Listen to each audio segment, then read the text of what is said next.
କୁହନ୍ତୁ ତମ ସମ୍ମାନର ଅତ୍ୟନ୍ତ ଆମେ ଆନନ୍ଦିତ।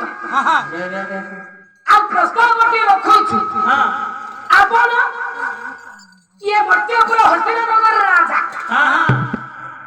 କିନ୍ତୁ ଆମ ସାଙ୍ଗରେ ବର୍ତ୍ତମାନ ତୁମେ ସ୍ୱର୍ଗଧୀଶ୍ୱର ଦେବରାଜ ଇନ୍ଦ୍ରପଦର ଅଧିଷ୍ଠିତ ହେବା ପାଇଁ ଇନ୍ଦ୍ରପଦ ଅଳଙ୍କୃତ କରିବା ପାଇଁ ଆମେ ମାନେ ନିମନ୍ତ୍ରଣ କରିବା ପାଇଁ ଆସିଛୁ। ତାମାନେ ଆପଣ ମାନେ ହେଲେ ସ୍ୱର୍ଗର ଦେବତା ମାନେ ମୋତେ ଇନ୍ଦ୍ରଙ୍କ ଆସନରେ ବସିବା ପାଇଁ ନିମନ୍ତ୍ରଣ କରିବାକୁ ଆସିଛନ୍ତି। समझदार के लिए इशारा का भी ଆମେ କହୁ କହୁ ତମେ ବୁଝିଗଲ। ହେ ଦେବତା ମାନେ ଜୟ ପ୍ରଭୁ ନାରାୟଣଙ୍କର ଜୟ ହଉ। ଆପଣ ଯୋଉ ପ୍ରସ୍ତାବ ରଖିଛନ୍ତି ତା ଅତ୍ୟନ୍ତ ସୁନ୍ଦର। ହେ ନହୁଷ ରାଜା, ଭଗବାନ ସ୍ୱୟଂ ନାରାୟଣ କହିଛନ୍ତି ଶୁଣିଦେଲେ ଯେତେବେଳେ ନହୁଷ ରାଜା ଦେବତା ମାନେ ମୋତେ ପ୍ରସ୍ତାବ ଦେଉଛନ୍ତି ଇନ୍ଦ୍ର ପଦରେ ଅଧିଷ୍ଠିତ ହେବା ପାଇଁ।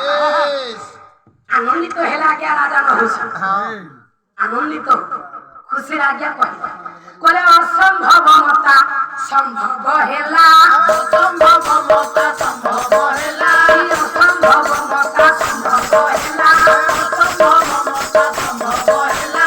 ଫୁଲକେ ନହୁଷ ହୁଦ କମ୍ପିଲା, ଫୁଲକେ ନହୁଷ ହୁଦ କମ୍ପିଲା। ମରତ ମାନବ ହେବ ଭଗବା, ମରତ ମାନବ ହେବ ଭଗବା। ଧନ୍ୟ ହେ ବିଶ୍ରାମ धन्य मनोगर की हस्तीना, धन्य बपितापुर राजा, धन्य ये मर्त्यवासी मो राज्यर समस्त प्रजा। আজি केते पुण्य आमे कर्म करिछु जहा घरे मते स्वयं नारायण कहिछंती इंद्र पदरे अलंकृत हेबा धन्य धन्य प्रभु